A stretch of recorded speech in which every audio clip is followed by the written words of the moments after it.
بسم اللہ الرحمن الرحیم والشمس وضحاها، قسم ہے سورج کی اور قسم ہے اس کی چمک اور روشنی کی۔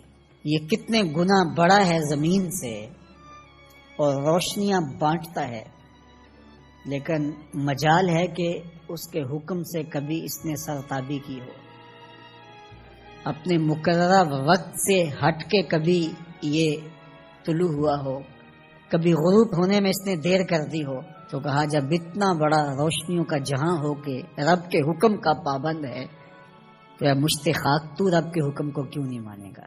والقمر اذا تلاہا، اور چاند کی قسم جو اس کے پیچھے نکلے، والنہار اذا جلاہا، اور دن کی قسم جب اسے چمکا دے۔ زندگی کی ریل پیل اور چہل پہل دن کے اوقات میں ہوتی ہے، زندگی کا سارا حسن اس دن میں دیکھنے کو نصیب ہوتا ہے، اس لیے دن کی قسم کی۔ واللیل اذا یغشاہا، اور رات کی جب اسے چھپا لے۔ اگر دن کی قسم کہ وہ اجالوں کا نقیب ہوتا ہے تو رات کی بھی قسم کہ وہ پردہ پوشی کا مزاج رکھتی ہے۔ پھر فرمایا والسماء وما بناہا، اور آسمان کی قسم اور اس ذات کی قسم جس نے آسمان کو بنایا۔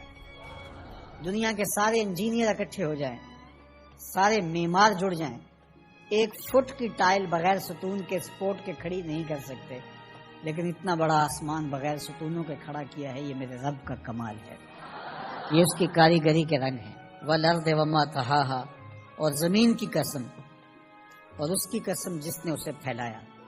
اگر آپ اپنے اطراف میں غور کریں تو آپ کو سب کچھ زمین سے حاصل ہوا دکھائی دے گا۔ یہ جس قالین پہ آپ بیٹھے ہیں، یہ کپاس جہاں سے اگی تھی تو وہ زمین ہے، یہ سنگ مرمر یہ بھی زمین سے نکلا ہے، یہ جو ہے وہ درخت سے لکڑی برآمد ہوئی تو وہ بھی زمین سے نکلا۔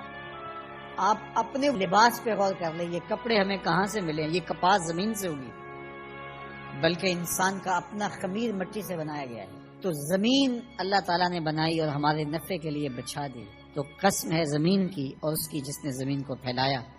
وَنَفْسٍ وَمَا سَوَّاهَا، اور قسم ہے نفس کی، جان کی، اور اس کی جس نے اس کے اعضاء کو توازن بخشا، حسن دیا، برابر کیا۔ فَأَلْهَمَهَا فُجُورَهَا وَتَقْوَاهَا، پھر الہام کیا اس کو، نیکی کیا ہے، بدی کیا ہے، یہ اس کو ہم نے عطا کر دیا۔ یہ کسی کالج میں، کسی یونیورسٹی میں، کسی استاد کے سامنے زانو تلمذ نہ بھی طے کیے ہوں، کہیں نہ پڑا ہو، اسے پھر بھی پتا ہے کسی کا مال چھیننا بری بات ہے، دیوار رکھتے ہوئے ہمسائے کے 2 انچ دبا لینا اچھی بات نہیں ہے۔ یہ کہ میں تو کسی استاد کے پاس نہیں گیا اس لیے میں نے اس کے پلاٹ پہ قبضہ کر لیا، تو یہ نہیں ہے۔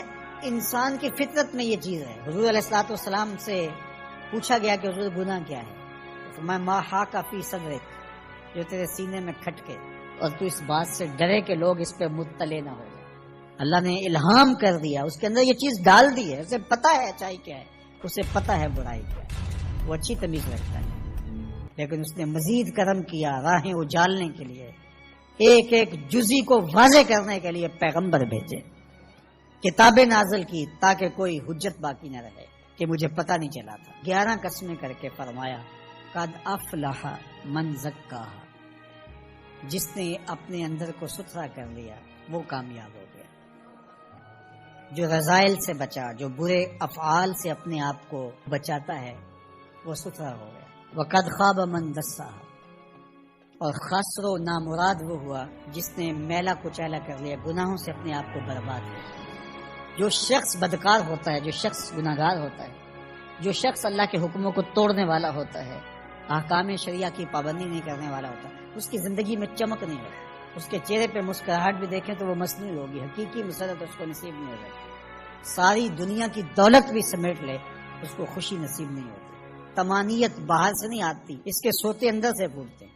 الا بذکر اللہ تطمئن القلوب کا سن لو، تمہارے دلوں کا قرار اللہ کے ذکر میں لکھا ہوا ہے۔ تو اللہ جل شانہ نے اس سورہ شمس کے اندر 11 قسمیں کر کے اس بہت بڑی حقیقت کو بتایا کہ تمہیں اچھائی اور برائی دونوں کا پتہ ہے، اب تمہارے اختیار میں ہے کہ تم کون سا راستہ اختیار کرتے ہو۔ یہ دنیا میٹھی تو ہے، شر میٹھا تو ہے.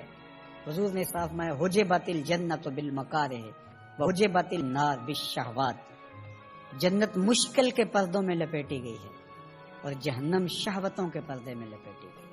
اب تو نے کس راستے کو اختیار کرنا ہے، یہ تیرا اختیار ہے. سورہ شمس پکار پکار کے 1 نہیں 2 نہیں 11 قسمیں کر کے کہہ رہی ہے کہ سیدھی راہ پہ آ جاؤ، اللہ کی رحمتوں کے حقدار ہو جاؤ.